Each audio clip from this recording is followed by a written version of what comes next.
Yo, what is going on, guys? Welcome to the video. I hope your day is going great. Mine's awesome so far because today was the official Watchpoint 2019 Overwatch League preview show. All the hosts, casters, analysts went over preview for next season, and it was so damn exciting. I'm sure a lot of you guys missed the show, so don't worry. I got you covered today. We're going to be catching up on all of it, and that's pretty much going to be it for the intro, guys. If you want to stay updated on anything and everything Overwatch League, be sure to subscribe to my channel for daily updates. And now let's jump straight into it, talking about Overwatch League 2019 Season 2's format changes. And oh my guys, there are some massive changes. I'm so excited for them. Let's roll the clip where they broke it down completely. Keep this moving because we've got some pretty big changes to the structure of the league, and everybody needs to know about these changes. They certainly do. Let me drop some knowledge bombs. Let's start with the changes to the schedule. The teams are going to be playing 28 matches each this season instead of 40, so slightly less workload each. There's still going to be 4 total stages, but the matches are now played Thursday through Sunday, so you get those Sunday games every single week. We're going to be having 4 matches a day instead of 3, so even more Overwatch coming at you. Oh, yeah. And hopefully, there's going to be some better start times for our fans outside of North America. So we heard you, Europe. Don't worry about it. Good guy Nanzer, taking care of Europeans. Exactly. The All-Star game, instead of being at the end, is going to be played in the mid-season after Stage 2 this year. So it breaks it up with some cool stuff in the middle of the season.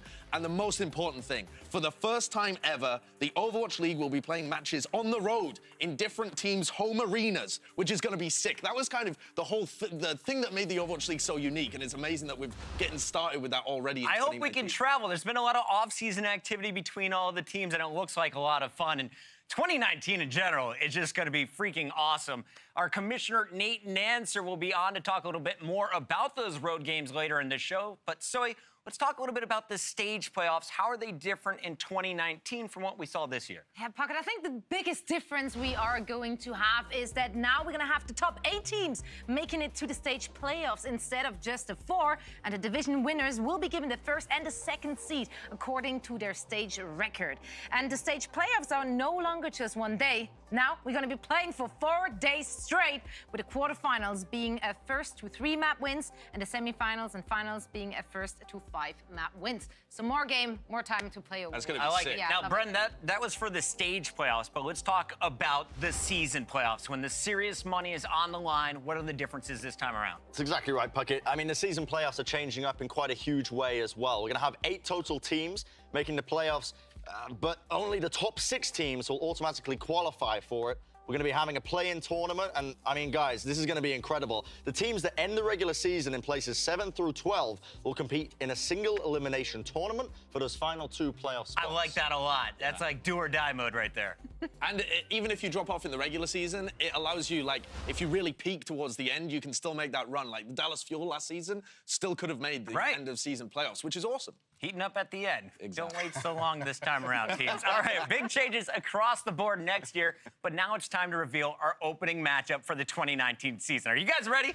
I'm pumped. The opening match of 2019 is the rematch from the inaugural Grand Finals, the London Spitfire taking on the Philadelphia Fusion. Fantastic way to open this is going to be a ridiculous one to open out, right? Because both these teams haven't made major changes overall. They're still looking like they're at the top of the pack. What a way to kick off the season. Fusion want to redeem themselves. So I bad. believe they can do it.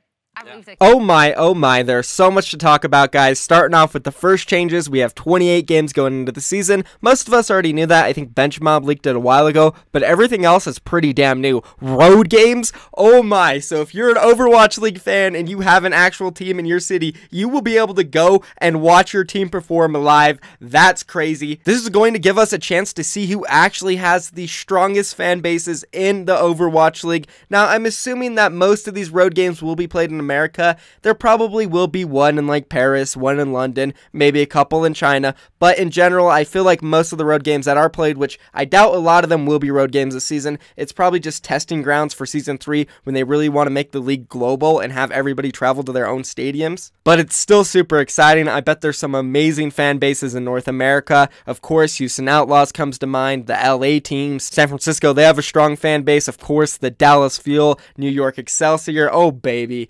I can't wait for road games. That is hype. And then we have some changes coming to the stage playoffs. It's going to be 8 teams instead of 4, and the semifinals and finals is going to be a best of 7. Yes, I wanted this so bad. If you guys have been big followers of my channel and watched throughout season 1, you will know that I mentioned it a decent amount of times that I would love to see some best of 7 games for the overall playoffs. So I'm super excited. This just shows that Overwatch League and Blizzard have been listening. And then of course the overall playoffs are going to be incredible. The top 6 teams will be seeded automatically into the overall playoffs, and then the 7th through 12th place teams will all be thrown into a single elimination tournament where the top 2 will come out and play in the overall playoffs. It gives the teams who are just catching on fire at the very end of the season, who really didn't have the best beginning of a season, a chance to make their overall playoffs. So somebody like Dallas Fuel, they possibly could have made the playoffs in season 1. So I'm just, wow, I'm taken away. These are some great changes. Overwatch League 2019 is looking great. Let's go ahead and move on now though, because we have a ton of other clips to take a look at. In this one, we're going to be talking a little bit about Dafran. Obviously in this show, they did go over every single team, but it's hard to cover them all. Dafran's a big player. Everyone wants to know what he's up to and what he's going to do in the next season. So I wanted to show you guys what Bren, Sideshow, Puckett, and SOE all had to say about Dafran joining the Atlanta Reign and playing in the next season of Overwatch League. Roll the clip. But the question is, these guys are Korean and they're coming into a very international team. You got to expect that the language that everyone's going to be speaking here is English, because I don't know how well Dafran speaks Korean. So that's going to apply a bit more pressure on making sure that the communication works well. And we've seen that be a big struggle for some other teams. Well, there's one guy we also need to mention. It's Dafran, a very well-known streamer, amazing mechanic, slightly volatile. Yep. He's had his issues on social media. So let's talk about where do we see him fitting into this team. The young lad. What a picture, man. I assume that's not very recent. I'm not going to comment on his ability to work in a team, right? Because the last time I saw him play, it was a little bit questionable in a team environment, right?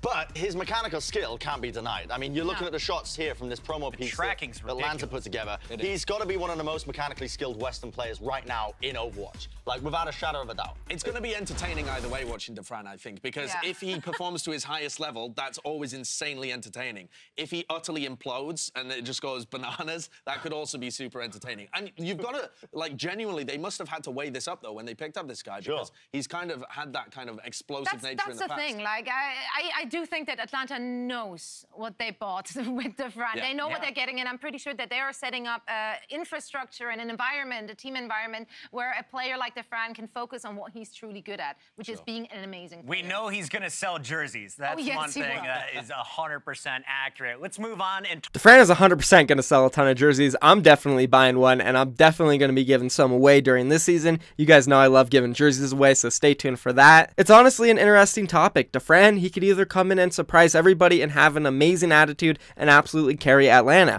or he could come in and he could be a repeat of kind of XQC and just get forced out of the league. It's really up in the air. It does depend on what the Atlanta management is going to do. Do they have a system in place for him, like SOE mentioned? I sure as hell hope they do, but we're just gonna have to wait and see. Okay, now we got to move on, and we have to talk about the Washington Justice Overwatch League team, because their full roster is finally announced. They posted it all on Twitter today. Now, I don't want to go through them all one by one like I did yesterday, just for time's sake, because we have a lot of stuff to get to, but in general, this is what it is. Ado, the former Shanghai Dragons DPS player, now signed to Washington Justice. The next player joining is going to be Guido, who was a flex support for the Seoul Dynasty in Season 1. The third player joining is going to be Fozix, who comes from NRG Esports, a North American contenders team. And then the fourth final one is going to be Hainu, who comes from a Meta Gaming team and also another Korean contenders team from Season 2. So now we know the entire Washington Justice roster. That's all 8 of them. And as I said earlier on the Watchpoint preview show, they went over every single team individually. And well, this is what SOE had to say about the Washington Justice team. Oh man, roll it, boys. Number 3, Josh. I would go for, it's so difficult at this point, but I'm just going to go on history. I would go London Spitfire, NYXL, and Philadelphia Fusion. But those are probably not going to be the top 3, but at this point, that's what you have to go for. So I want to ask the same question Malik did. Who is going to be that underdog team that comes in and makes a big name in 2019?